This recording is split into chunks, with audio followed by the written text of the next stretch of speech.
Bienvenue pour l'édition 2001 du Tour Auto. Cette année, après le traditionnel départ des fontaines du Trocadéro à Paris, les concurrents se dirigent vers Le Mans, puis Bordeaux, Carcassonne, Aix-en-Provence, pour arriver cette année à Cannes. Nouveauté, seulement 3 circuits, Le Mans, Le Vigan et Albi, et en contrepartie, une dizaine de spéciales.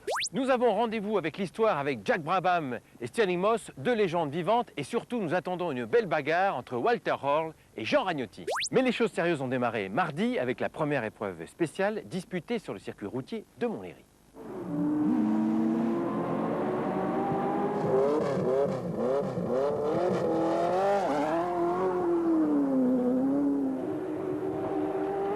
Voici le vainqueur de l'édition 2000, le Hollandais Hans Hugenholtz sur la Ford GT40 de 1965. La GT40 semble la monture idéale pour remporter le Tour Auto. Un sport prototype fiable avec son moteur V8 et néanmoins utilisable sur les routes de France. Aujourd'hui, pour le Tour Auto, Montlhéry est utilisé dans sa partie boisée, appelée le routier, bien moins connu des pilotes que le petit circuit classique.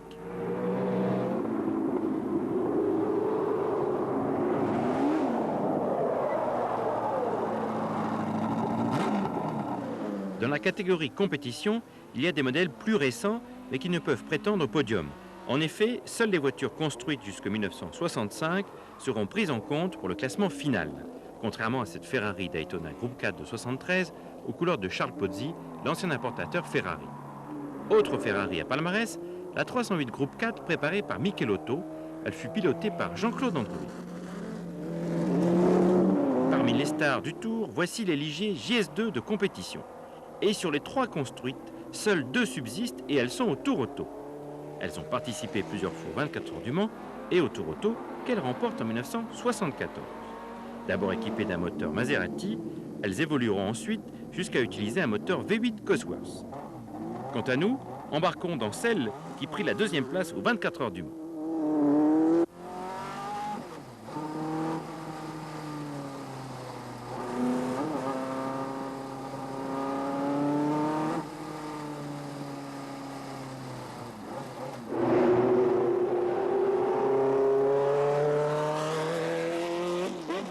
Alors Montlhéry, c'était une épreuve qui est assez difficile parce qu'il y a 2-3 virages qui sont très piégeux.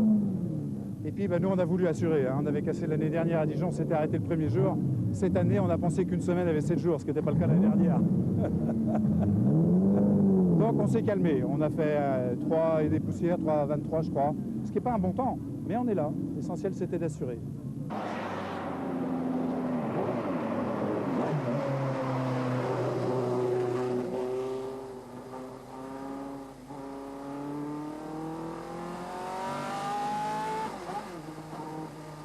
Bernard Mérian a effectivement assuré sur cette piste glissante et obtenu le 15e temps. Pas facile de maîtriser la bête.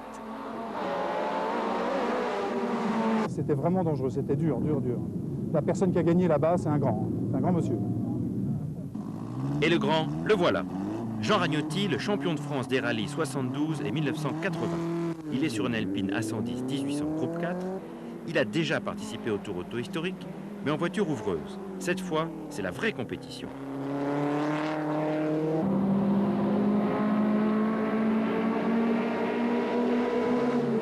J'ai fait 2 années en voiture ouvreuse, c'est amusant parce qu'on arrive le premier au restaurant. Mais sinon, je préfère le faire en concurrent. Et avec la berlinette et sur cette année où c'est mouillé, je me régale peut-être plus que pas mal de petits camarades qui ont des voitures plus puissantes. À Montlhéry, là par contre, là j'étais avantagé par rapport aux autres parce que j'ai fait des milliers de kilomètres et avec plein de voitures différentes, donc je le connais par cœur. Jean-Claude Minoët est venu en famille avec ses 3 fils et 2 Porsche. Les choses commencent bien puisqu'il va prendre avec sa 911 Carrera la 2e place derrière Ragnotti.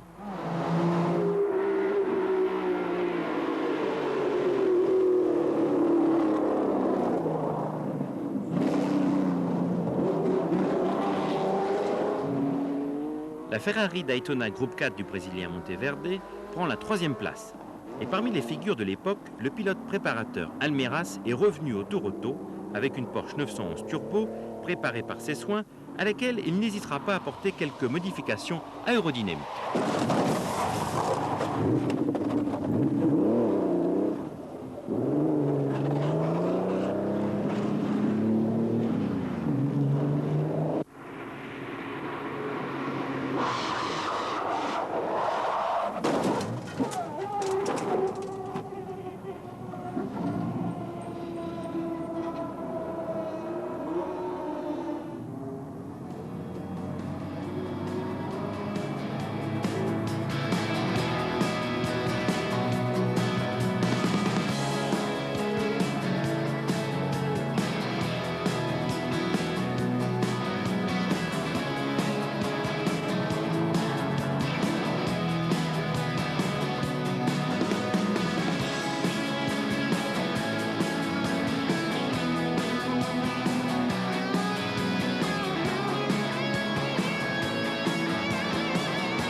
Après Montlhéry, Blévy présente un tracé tout à fait différent. Nous ne sommes plus sur une piste, mais sur une petite route sinueuse et humide, où seuls les plus grands pilotes peuvent tirer leur épingle du jeu.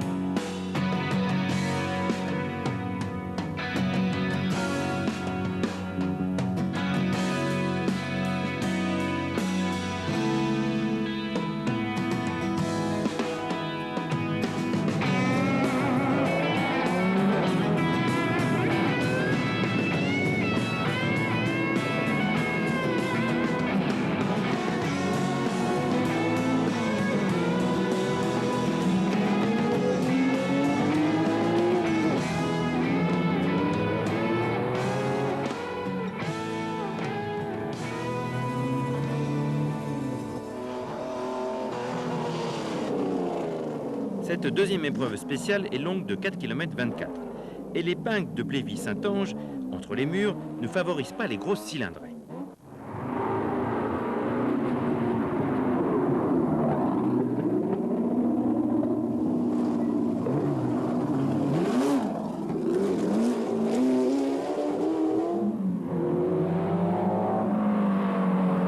La seule qui arrive à tirer son épingle du jeu parmi les puissantes voitures, c'est la Ferrari 308 Groupe 4, aux couleurs d'époque Entremont, pilotée par messieurs Entremont père et fils.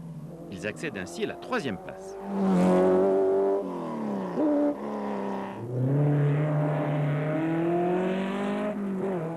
Plus à son aise, Jean Ragnotti prend la 2e place, précédé cependant par Walter Rohr, qui pilote une Porsche 356 2000 GS, équipée du 4 cylindres à plat et 4 arbres à cam en tête.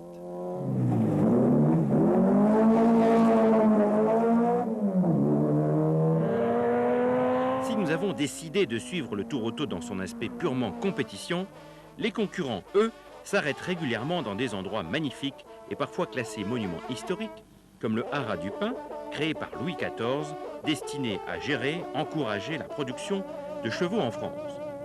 Gageons que Louis XIV n'avait pas prévu la visite de ces étalons mécaniques.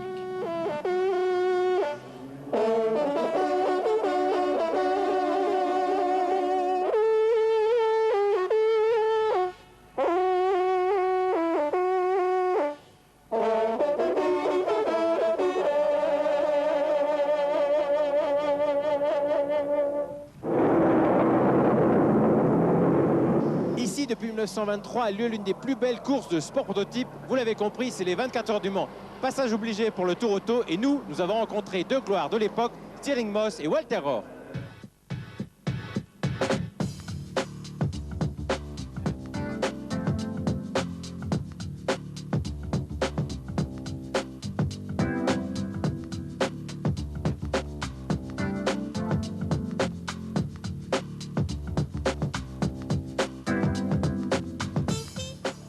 Stirling Moss et sa femme Suzy participent au volant de leur voiture personnelle, une MGB avec hardtop. Walter Rohr n'a pas choisi la facilité en utilisant une petite Porsche 356.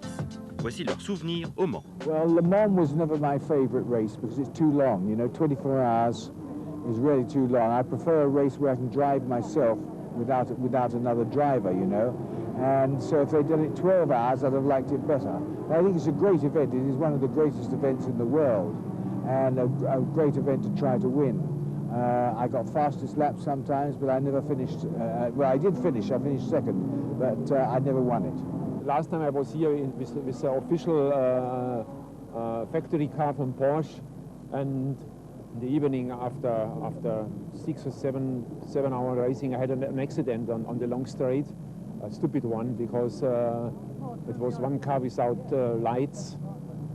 And I was coming from the backside, and I just want to overtake a car, and in the front of this one was this car without lights, and I hit him. And that was the only official car from Porsche. And that was, of course, I was really angry with me, even if it was no way to stop, because I couldn't see this car. But that is not really good to remember here on Le Mans. Well, I think obviously sharing a car with Juan Manuel Fangio, who I think was the greatest driver ever, that was probably my best souvenir. It was a very tragic Le Mans. I also drove here with the Aston Martin, which I enjoyed. That was quite nice, very nice. The best memory of the Le Mans was, I was here 81, and at this time Porsche had just a new car, a new standard car, 944 prototype, and we were starting with this car, and I finished 7th overall between all sports cars, and we get a special prize for the car with the shortest stay on the pit line for all cars, and it was a good remember.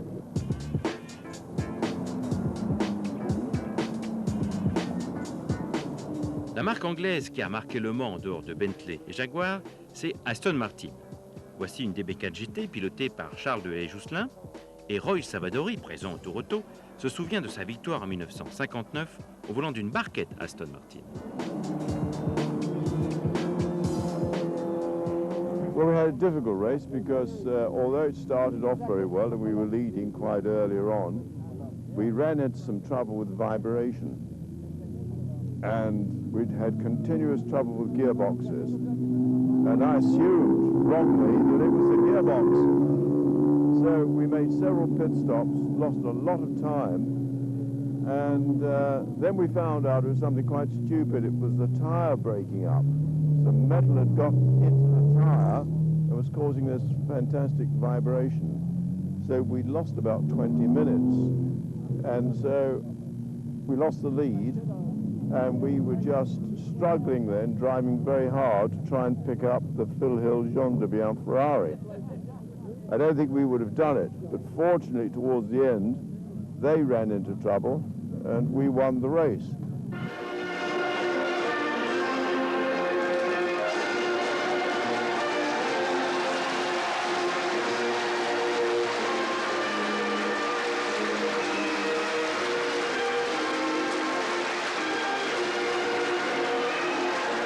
En 1978, c'est une autre musique. Renault gagne les 24 heures du Mans et Jean Ragnotti pilotait 7 voitures. Rouler à 380 dans les droites Inaudière, c'était très intéressant. Et après, la course c'est le même. La course c'est le même à tout point de vue. Les changements de place avec, à l'époque avec les Porsche, on s'est pas mal bagarré. Et ce qui m'intéressait, c'était de faire la course la plus régulière possible. Et comme on était avec Guy Fréclet, un équipage de ralliement, on a pu faire une course régulière, effectivement. Et on a fait 24 heures. Alors donc on a 24 heures de souvenirs. Les voitures étaient des voitures à qui il ne fallait pas trop demander. Sur les freins, pour pas trop descendre les disques ou les plaquettes. Sur la consommation, il fallait quand même faire attention.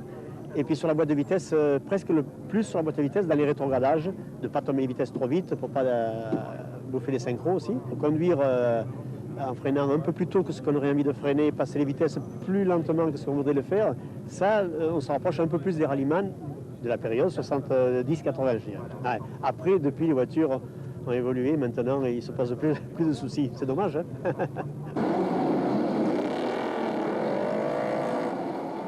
Retour à la course du Tour Auto en 2001. Ici, les GT40 sont dans leur élément et elles prennent vite l'avantage dans le premier groupe de compétition.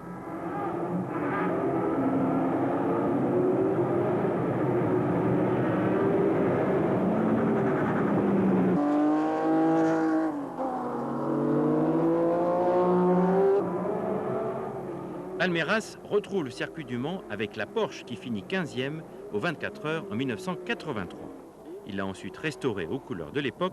Maintenant, il y a encore 2-3 petites choses à faire et il finit quand même 4e de son groupe.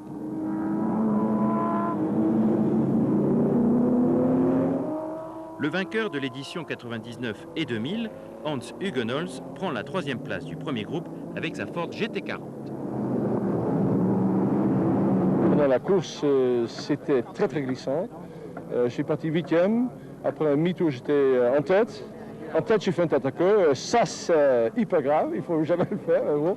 J'ai fait un tête à queue. J'ai passé par le bac à gravier, marche arrière. Je suis ressorti. Quand même 3e à l'arrivée. Stevie Chin accède à la 2e place du premier groupe avec cet AC Cobra recarrossé en coupé Daytona.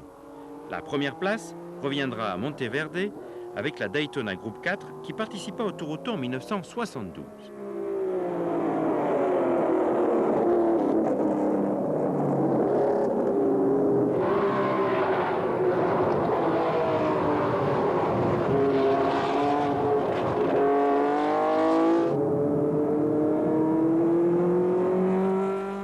Cette Ligier JS2 fut deuxième aux 24 heures du Mans avec Chasseuil. Aujourd'hui, Bernard Mérian n'obtient que la 19e place au scratch. Mais il assure toujours. Pour moi, c'est un rêve d'enfant. Remettre cette voiture-là qui a fait seconde au Mans sur la route et puis pouvoir la conduire sur un circuit dont j'ai rêvé quand j'étais tout petit, c'est fabuleux, c'est extraordinaire, c'est un beau circuit en plus. Il y a un très très beau plateau, il y a des gens qui conduisent très bien, beaucoup mieux que moi, ça prouve qu'il y a encore beaucoup à apprendre. Hein. Et c'est parti, alors que le départ est extraordinaire en ce qui concerne la minute numéro 76 qui a réussi à passer les deux grosses métiers malheureusement avec l'accélération. Dans le deuxième groupe de compétition, la Morgan Plus 8 de Stapleton prend la tête. Et surprise, ce groupe est plus rapide que le premier.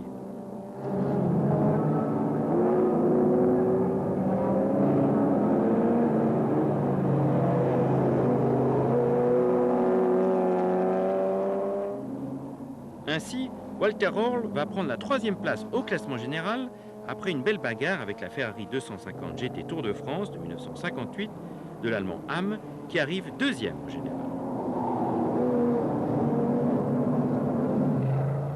Le premier, c'est bien entendu l'Anglais Stapleton sur sa Morgan de 1959, bien plus rapide que les GT40. La première, celle d'Huguenholtz, est classée 6e au général.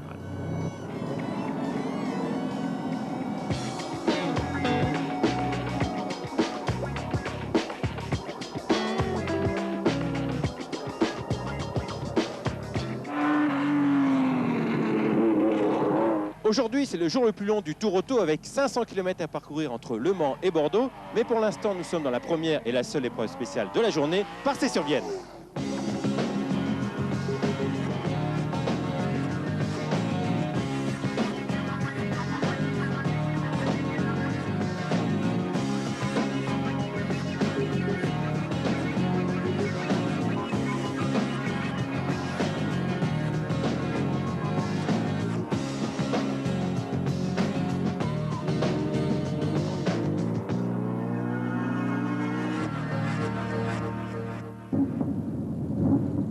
Admeras a pu réparer après ses différents accrochages et garde le moral.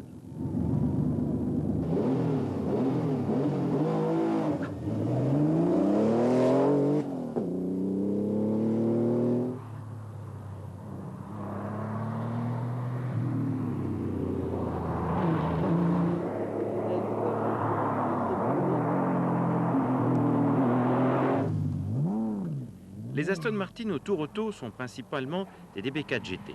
Modèle rare en temps normal, ici elles sont pas moins de 5, dont 3 en compétition.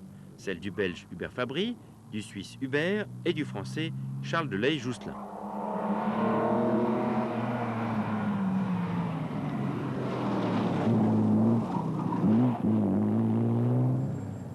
Charles nous invite à son bord pour cette spéciale et cette voiture fut exposée au Salon de Genève en 1961. Elle sera la plus rapide des Aston dans cette spéciale et obtiendra une très belle 5e place.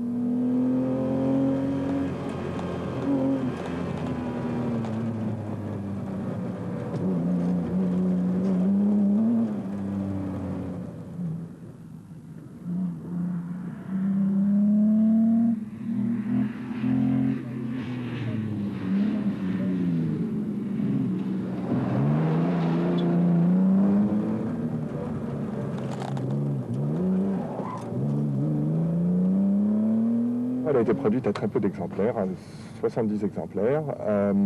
C'est un modèle à châssis court, raccourci de 13 cm, sans siège à l'arrière, avec un moteur à double allumage, c'est-à-dire 2 bougies par cylindre. Elle a un très très bon moteur avec du couple, une très bonne boîte.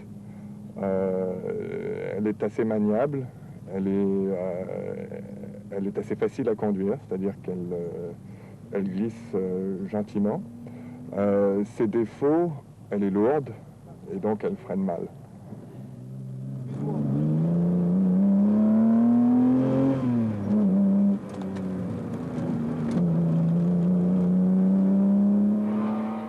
La Ferrari Daytona pilotée par le Hollandais Bosch prend la 3e place. Historiquement, c'est la première Daytona compétition et elle fut pilotée au Tour Auto 71 par Jean-Claude Andruet.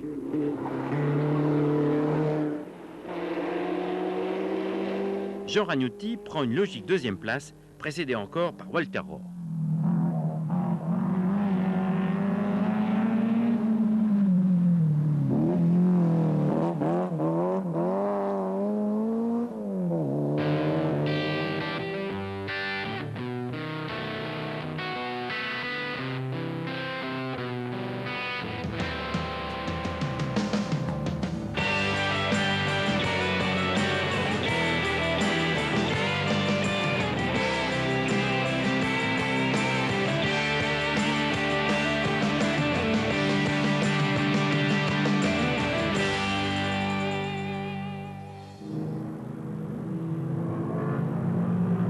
Nous sommes sur le circuit du Vigan, long de 4 km 750, pour faire une rencontre, non pas avec cette Cobra, même si elle est magnifique, mais avec son équipage. Philippe Monet, le voileux, et Isabelle Pâtissier, l'alpiniste. On peut être champion de voile et d'équitation et apprécier l'AC Cobra, comme quoi la passion n'a pas de frontière de genre. Cette Cobra, c'est une voiture qui est très puissante avec un moteur à l'avant et les roues arrière qui sont motrices. Donc c'est assez délicat parce que si on appuie trop fort sur l'accélérateur, c'est l'arrière qui double l'avant. Donc c'est une voiture assez marrante parce qu'elle est très légère, très puissante et il faut la conduire un peu avec deux doigts sur des œufs. Bon, la C Cobra, c'est quand même vraiment une voiture qui a des chevaux et bon, c'est vrai qu'on n'est pas dans la course, donc on y va tranquille. Je crois que c'est l'intérêt justement de faire le tour auto. Bon, déjà de voir toutes ces voitures, c'est inespéré.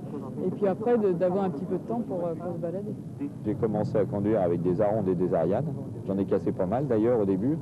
Et puis après, j'ai toujours aimé ça, enfin avec des motos aussi, et puis des vieux bateaux. Ça a commencé comme ça aussi d'ailleurs, la voile. Et ça me permet de conserver un peu mon permis un peu mieux. Et puis en même temps, c'est une façon que j'aime bien. J'aime pas du tout j'aime pas du tout en général ce qui est médium. C'est-à-dire j'aime soit les bateaux de course ou les voitures de course modernes, soit les vieux bateaux qui ont du charme, les vieilles voitures, les vieilles motos, les vieilles voitures et les jeunes filles. Il y a des ressemblances entre les marins, les montagnards, les grimpeurs qui... bon, on aime la vitesse, on aime la précision. En fait, on aime aussi bien les engins qui volent, qui roulent. Autre personnalité du monde de l'automobile, Jack Brabham, le triple champion du monde, participe au Tour Auto en Aston Martin IB4 GT de 1960.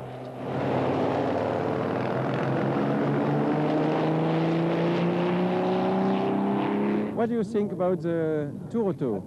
The tour? Yes. Very good, actually. It's been very good so far, and we've been through some wonderful country, and going very well.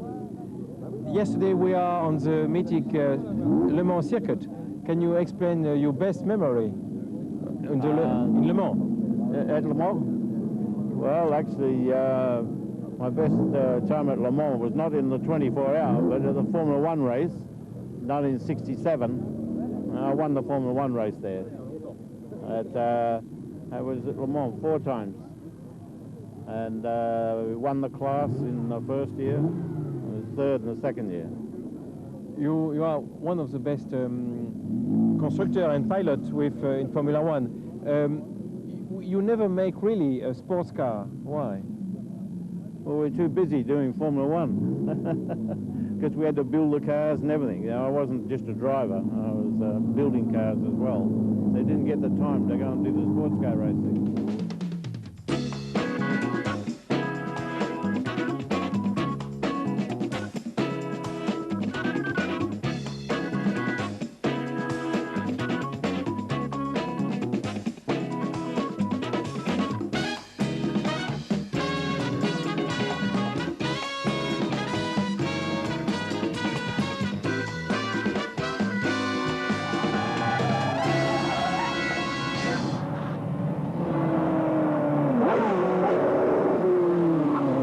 Nous sommes sur les terres de Cyrano à Bergerac et les concurrents ont une épreuve longue de 10 km, mais cette épreuve spéciale est annulée pour des raisons de communication, pas téléphonique, mais radio.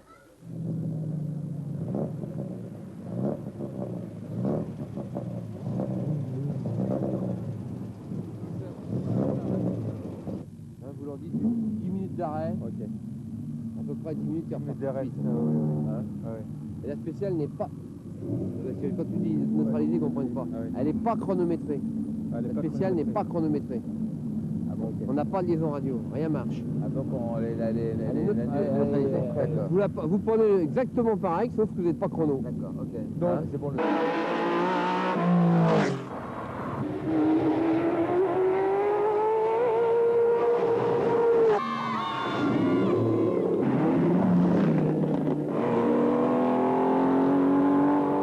Nous sommes dans l'Aveyron, et plus précisément à Najac, où la spécialité est le gâteau à la broche. Mais les concurrents sont venus pour bien d'autres choses, la spéciale du même nom, longue de 3,5 km.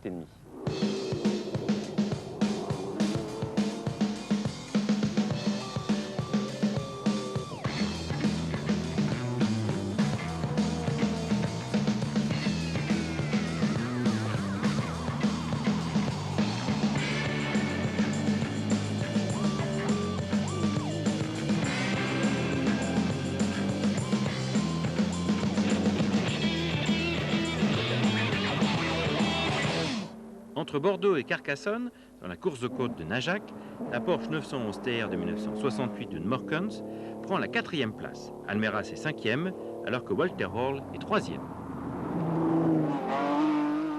Le Hollandais Bosch prend la 2e place et laisse la victoire à Jean Ragnotti. Accrochez-vous, mettez vos ceintures.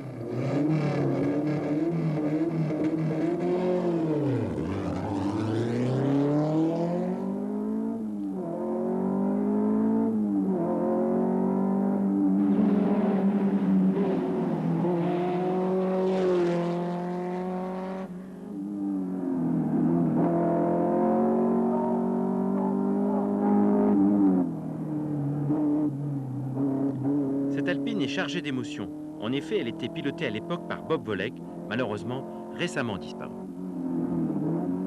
On a eu une émotion au départ parce que cette voiture, Bob Volek a couru en 1973 au Rallye de Monte-Carlo. Il a couru une grande partie de la saison 73 avec. Et donc elle a été rachetée par M. Francis Mercier, qui est le propriétaire de la voiture, qui est vétérinaire à Châtellerault. Et voilà, il m'a proposé de conduire la voiture. Comme c'est une Renault, j'ai pas de problème. Et voilà, ça s'est fait comme ça. Mais sinon, la voiture, retrouver une berlinette, la dernière que j'avais conduite, c'était en 76. Ça fait quand même un petit moment. Ouais. Et j'ai retrouvé, au début, les premiers tours de roue, là, je trouvais que l'habitacle était petit, que quelques petits détails qui me plaisaient moins. Mais je m'y suis vite réhabitué. Et là, maintenant, je la manie de nouveau un petit peu comme à l'époque.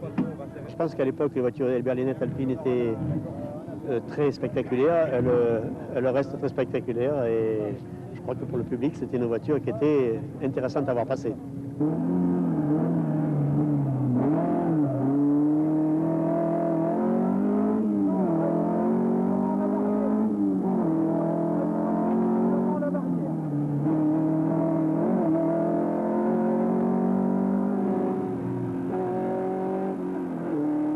Ici, sur le circuit d'Albi, les hommes de tête se précisent. Vous avez bien sûr les GT40 et les légers, mais attention aux petites voitures avec les grands pilotes, comme Jean Ragnotti, et nous avons mis une caméra embarquée.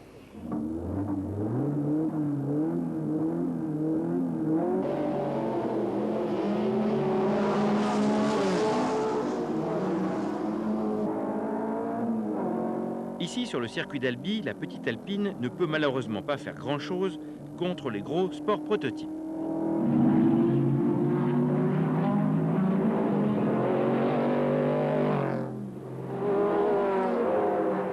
La bagarre se fait entre la Ford GT40 de McAllister, la Cobra de Stevie Chin et la Ligier de Bernard Merrion. Quant à la Porsche de Jean-Marie Almeras, elle est ralentie sur le bas-côté, obligeant une AC Cobra à mordre dans l'herbe, autre arrêt forcé, la Ligier du Français François Degan.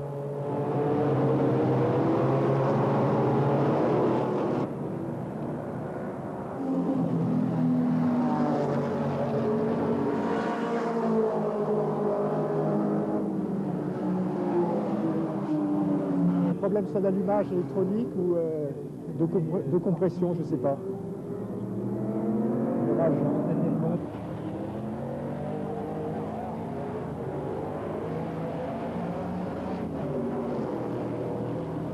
Revenant vers ici, mon renvoi d'accélérateur a lâché. C'est une pièce vraiment très bénigne, c'est rien du tout, mais c'est très difficile d'accéder à cette pièce parce que c'est à l'avant du moteur et on n'y arrive pas facilement. Et bon, pour moi, la course d'Albi s'est passée, pas bien passée, mais bon, ça a été terrible parce que comme j'ai pris une pénalisation sur le routier hier, je suis parti en 22e position, ce qui n'est pas ma place. Normalement, je dois être dans les 5-6 premiers. Et alors là, je savais qu'il y avait deux voitures devant moi qui démarraient mal. Je suis arrivé à me faufiler. J'ai trouvé mon ami Jeannot avec la berlinette. J'ai quand même obliqué à droite. Et vraiment, à l'intérieur, c'est le plus mauvais endroit pour entrer, mais je l'ai quand même tenté. Ça a réussi. Enfin, finalement, d'aller à peu près bonne moitié du circuit, je pense que j'étais en 6e ou en 7e position. Pendant ce temps, Bernard Merrion a pris la tête, laissant derrière lui une belle bagarre pour la 2e place entre la GT40 et la C Cobra coupée Daytona.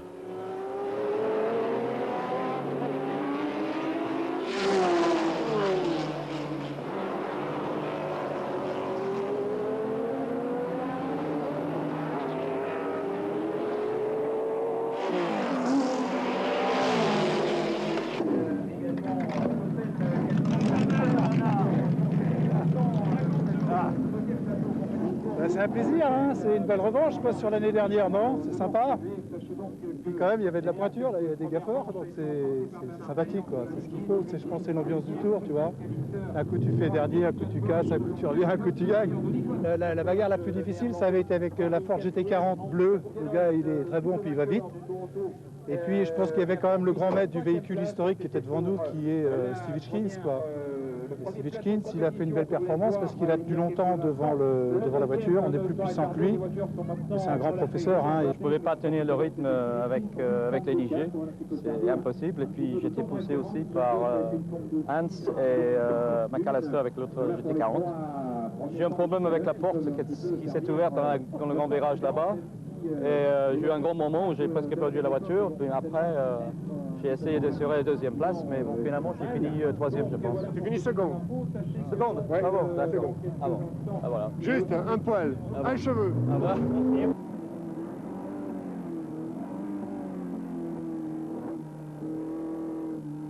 Jean Ragnotti, même s'il double quelques attardés, ne se place qu'en 12e position. C'était le dernier circuit, bon ça va, on est content d'avoir fini d'avoir le circuit, d'avoir limité les dégâts sur la piste parce que là c'était un peu juste. Là. Il y avait deux lignes droites là, où on avait du mal à faire la différence. Quand le gars revenait, il me reprenait 100 mètres par ligne droite chaque tour. Mais sinon on a limité quand même les dégâts par rapport aux autres. Ouais.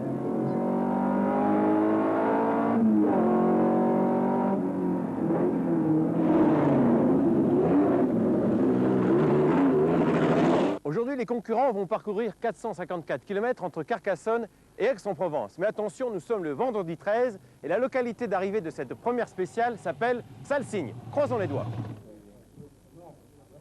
Malgré le froid et l'heure matinale, le public est venu nombreux soutenir les concurrents du Tour Auto.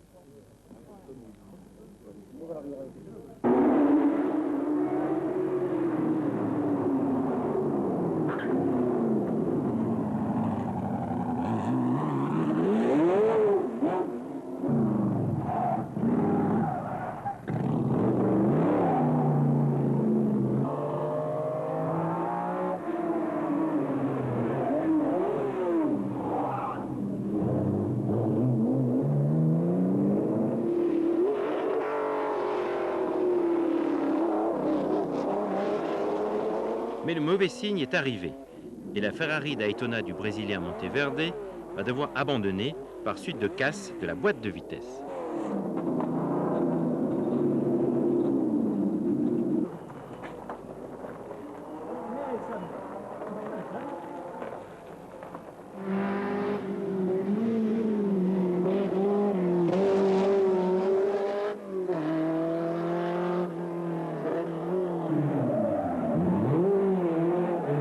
Malgré les encouragements du public, Jean Ragnotti n'obtient que la 5e place, précédé par la belle Porsche 904 GTS des frères Miloé, qui gagna en son temps le rallye des routes du Nord.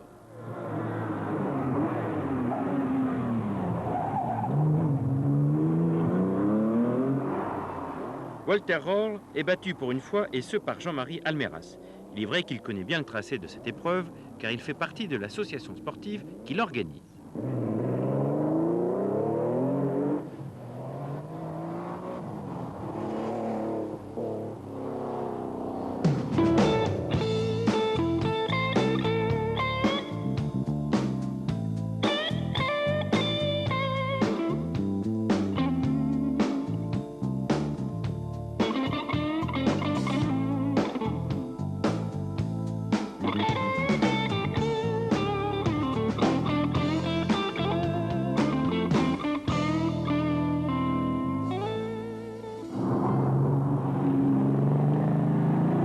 Nous sommes maintenant dans les vignes de l'Hérault pour la deuxième épreuve spéciale de la journée, longue de 6 km 100, Néfiès-Cabrières.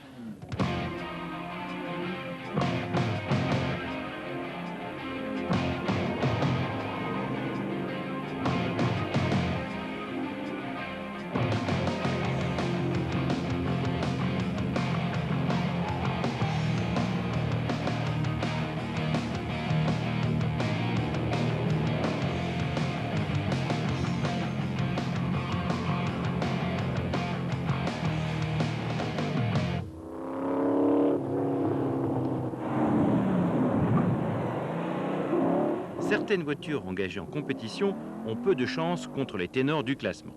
Voici l'Alfa Romeo Montréal Groupe 4 de 1971, piloté par les Français Mâchoire.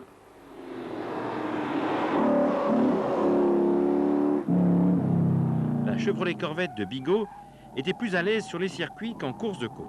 Notons qu'Henri Gréder sera l'un des seuls à l'époque à en tirer profit.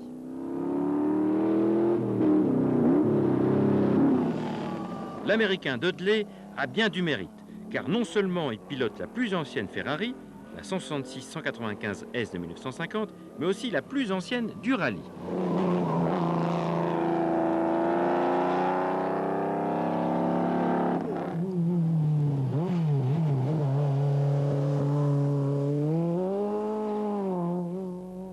Quant à nous, nous embarquons à bord de la CG Simca 1200S de 1971, voiture construite par Chappé Salin, qui parvint à l'époque à concurrencer sérieusement Alpine pendant 2 saisons.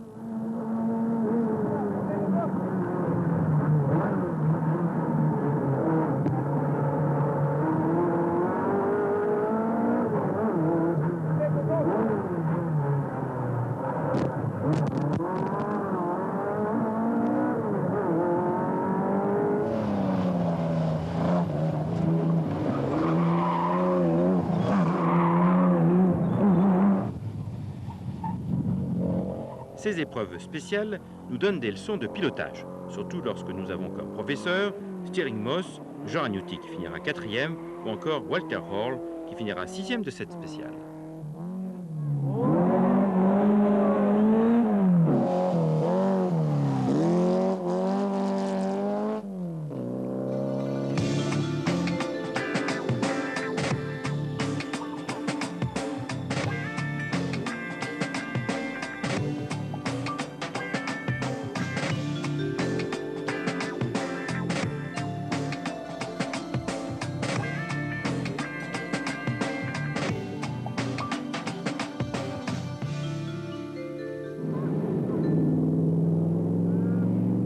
Nous sommes dans le pays du Mistral, à la frontière entre le Languedoc et la Provence, pour la dernière épreuve spéciale de la journée, Valiguière, longue de 7 km.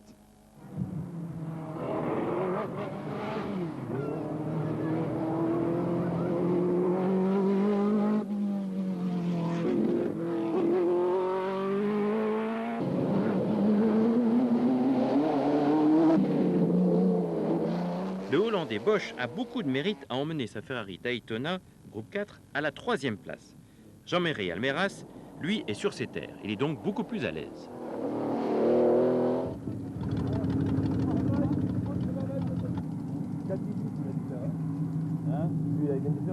Oui. C'est moins 4,16 non peut-être bien maintenant. Combien de temps de référence?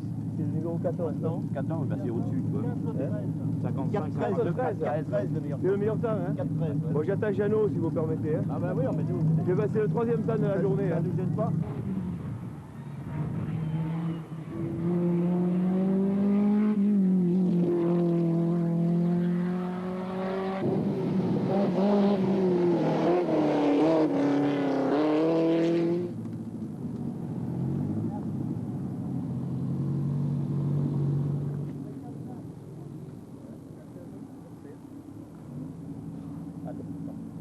Répète une petite seconde parce qu'on est brouillé là. Le 23 à 03 16 7. Merci. 03 16 7.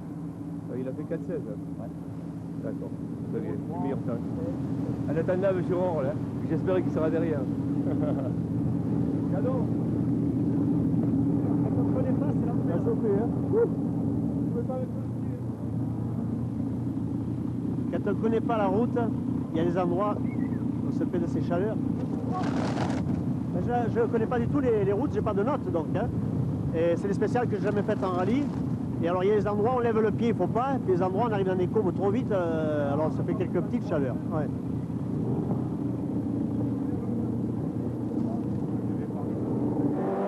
Après ce duel au sommet, Walter Hall sera 4e, Almeras 1er et Ragnotti 2e.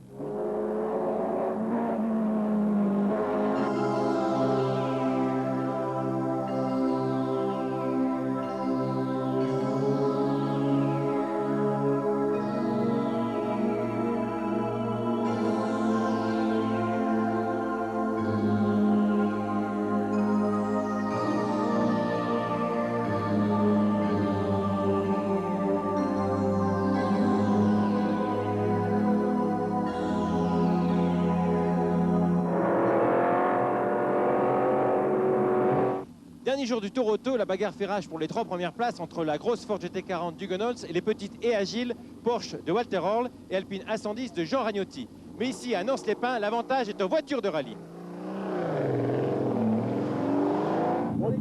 3 dixièmes encore à reprendre à Walter Orl. 3 dixièmes à 2 spéciales de la fin. Je crois que Huguenols pour le moment est en tête sur le classement, mais il a eu des pénalisations qu'on n'y a pas encore mises. Alors a priori il se bagarre avec Walter pour la victoire. A priori. Ouais. Mais 3 dixièmes c'est pas beaucoup. Hein. Au bout d'un rallye aussi long que le Tour de France.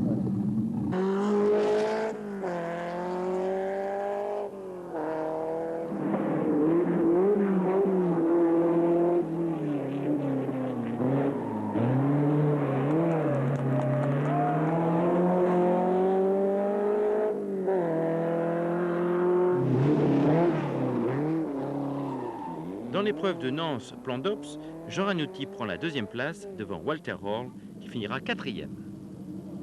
À ce stade de la course, Jean Ragnotti semble prendre l'avantage sur Walter Orl.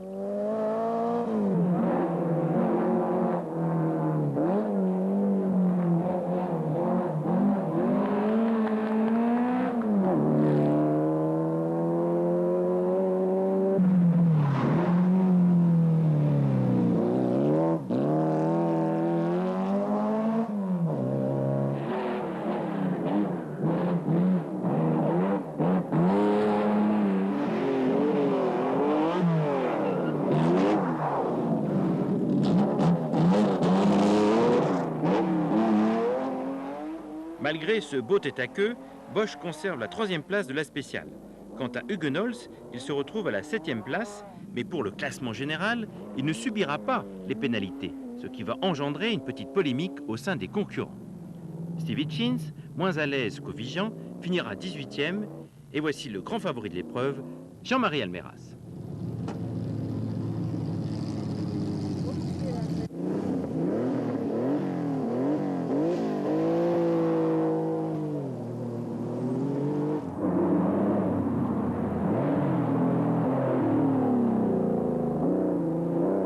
Il prend ainsi la 1re place. Mais qui est donc la famille Almeras? Des pilotes, des préparateurs? Quel est leur rapport avec le Tour Auto? Le Tour Auto, ça s'est passé avec mon frère, nous étions tous les deux donc, dans la même voiture, c'était en 1970, donc ça fait 31 ans. Et mon frère était tout jeune, moi je l'étais à peine moins. Et il était mon coéquipier, et il y avait des chasseurs, des Ballolena qui malheureusement n'est plus là, des Bob Bolek.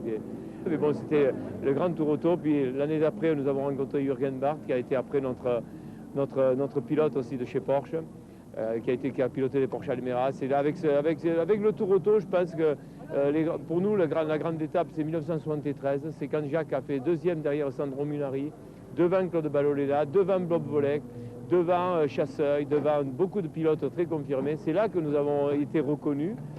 2e Tour Auto à cette année-là, c'était une grande performance pour Jacques, très grande performance. Et donc jusqu'aux années, fin des années 70, disons, on a marqué notre empreinte. Mais la plus belle place, c'est Jacques qui l'a acquis en 73. Moi j'ai fait dans les 8e, 9e, je ne me rappelle pas exactement, mais bon, disons que j'étais un peu moins doué que Jacques pour à ce moment-là.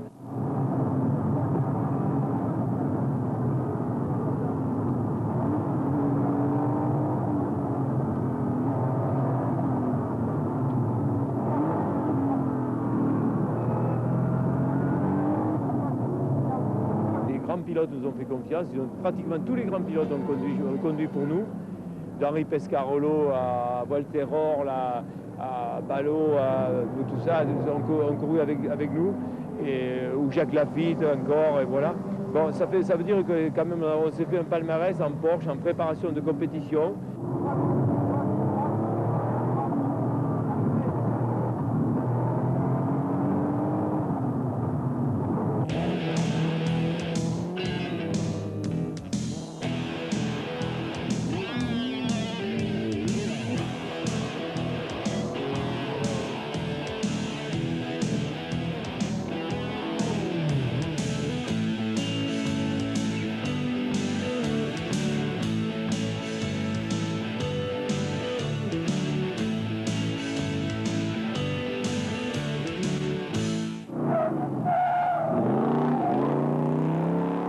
sommes à Ampus pour la toute dernière épreuve spéciale. Les 6800 mètres techniques et rapides, un endroit où on peut aller à plus de 200, vont déterminer le futur vainqueur du Tour Auto 2001.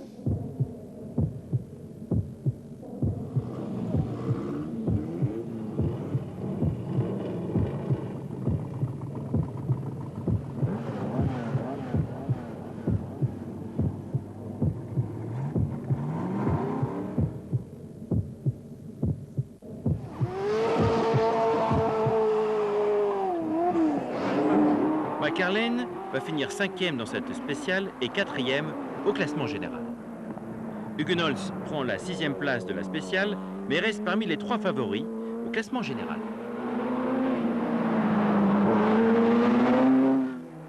Bernard Mérian est 3e dans la spéciale, et s'il y avait un classement général toute catégorie, il prendrait la 4e place. Steve Hitchens, malgré la 7e place dans cette épreuve d'Ampus, finira à la 3e au classement général.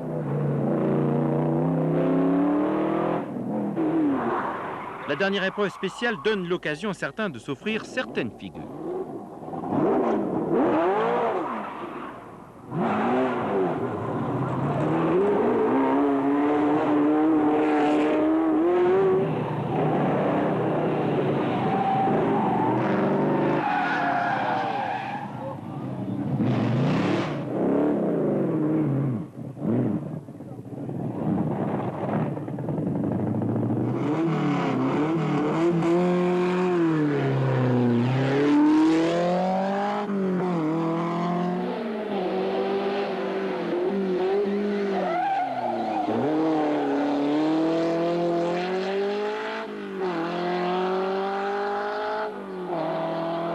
Mais la compétition a son lot d'imprévus. La boîte de vitesse de Jean Ragnotti vient de lâcher. Ah ben, on était devant Walter Roll, et donc on a premier ou deuxième, ça dépendait du classement du Huguenots. Ouvrir le capot avant, on a la tirette qui ne veut pas l'ouvrir là. Là, avec la boîte bloquée, là c'est terminé. C'est dommage, c'est la dernière spéciale. Bon. Côté du volant là, sous la clé de contact. À droite du volant.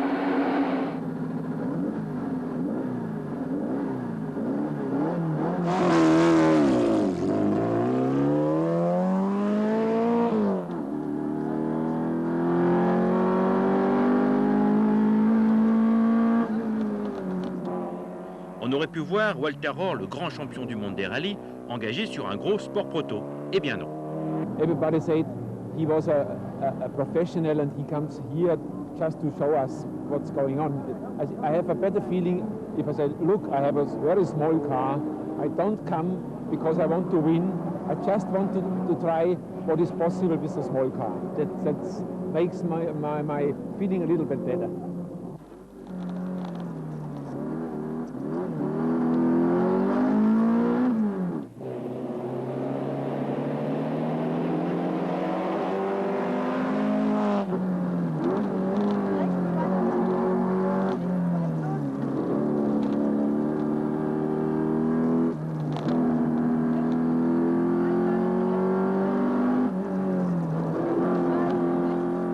Malgré un bon chrono et une 4e place dans cette spéciale d'Ampus, Walter Rohr ne peut rattraper Huguenols.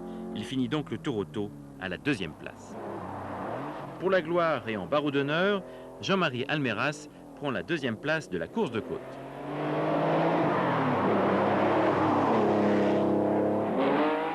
Le Hollandais Bosch, après son abandon au Mans, ne pouvait rien espérer au général. Mais ici, il remporte Ampus.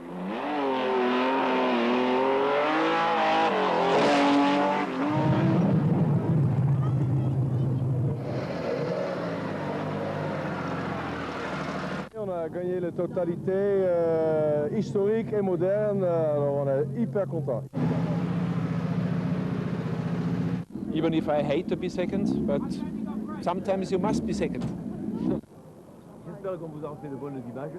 J'ai eu quelques petits pépins qui m'ont empêché de briguer les premières places. Je ne suis pas déçu, je donne rendez-vous à l'année prochaine.